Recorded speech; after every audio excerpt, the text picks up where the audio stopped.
భారత తొలి ఉప ప్రధాని బాబు జగ్జీవన్ రామ్ జయంతి వేడుకలను ఘనంగా నిర్వహించుకుంటామని, ఆ మహనీయుని వేడుకలను ప్రభుత్వ పరంగా నిర్వహించడం గర్వంగా ఉందని జగ్జీవన్ రామ్ సంక్షేమ సంఘం అధ్యక్షులు బయ్యారం ఇస్తారి అన్నారు.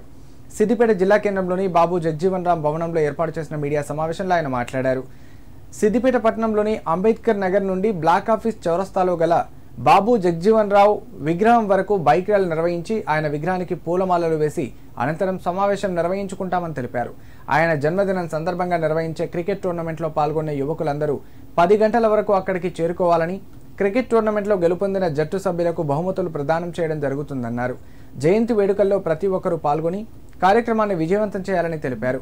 ఈ కార్యక్రమంలో జువ్వన శంకర్, పెరక పరశురాములు, పుట్ల యాదగిరి పాల్గొన్నారు.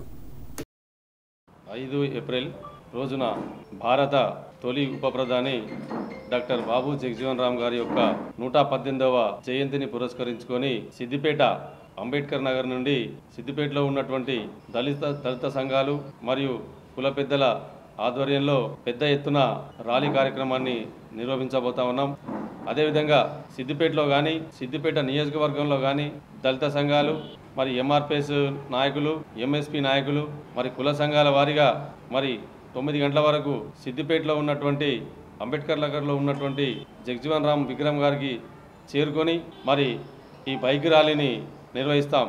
కాబట్టి జిల్లాలో ఉన్నటువంటి మరి అందరూ కూడా పెద్ద ఎత్తున ఇట్టి బైక్ ర్యాలీలో పాల్గొనాలని చెప్పి కోరుకుంటున్నాం.